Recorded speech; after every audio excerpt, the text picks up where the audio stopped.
what happens if we put lacquer thinner in the fuel tank? Is it gonna work like a cleaner or it will damage the engine?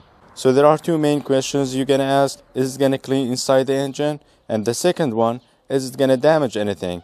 So in today's video, I will show you everything you need, whether it's safe to use lacquer thinner in the fuel tank or not. So putting lacquer thinner in the fuel tank, it was an old trick. We used to do it when I was working in a garage. But over the years, we don't have carburetor anymore. We have fuel injector system, and the fuel injectors are very accurate and precise. So here are some fuel injectors after carburetor. This is indirect fuel injector, and then after that, this one came out, which is more plastic and more accurate than this. And this is the direct fuel injector. The direct fuel injector is more advanced and more accurate and precise as well. So lacquer thinner works like a cleaner and works like a solvent and very good when it comes to carbon buildup and any type of grime in the fuel. And there is one problem with that. Lacquer thinner will make the fuel very dry. So all these components we see here, the fuel injector and the fuel pump, needs some kind of lubrication, and in this case the fuel will lubricate them and also cools them down. So when we put lacquer thinner in the fuel tank and mix it with the fuel, and it doesn't provide enough lubricant to these components, so when the fuel injector accurate like this, you have more chance to damage it. And same thing goes to the fuel pump as well.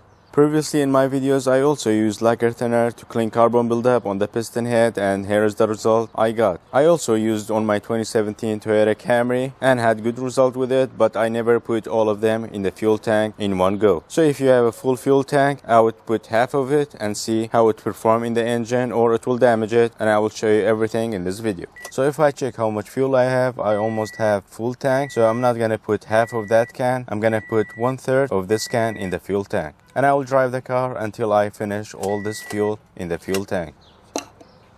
Alright, let's open the fuel tank and then the fuel cap. The first thing I would do, I would put a big towel over there just in case accidentally spilling any lacquer thinner, because the lacquer thinner will dissolve the paint if it's get in contact.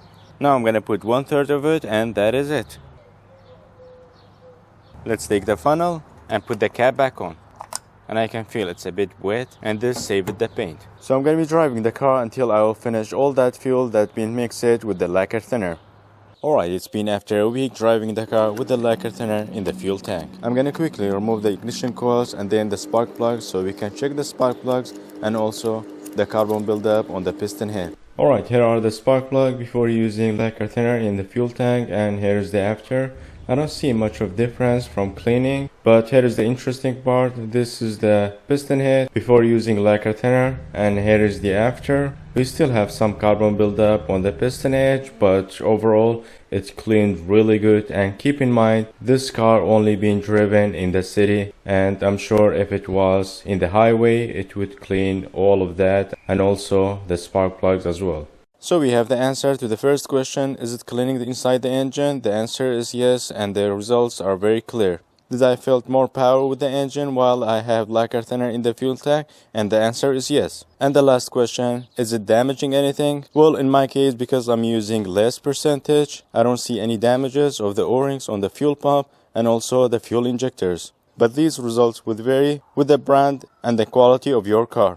So am I recommending to use lacquer thinner in the fuel tank? And the answer is no. Better to use recommended fuel cleaner rather to use harsh chemical for better result. I will make sure to put some cleaners in the video description box below that I recommend and I saw a good result with them, and they are very safe to use. Hope you guys found the video useful and learned something new. If it was, like and subscribe if you haven't already, and I will see you in the next one. Bye for now.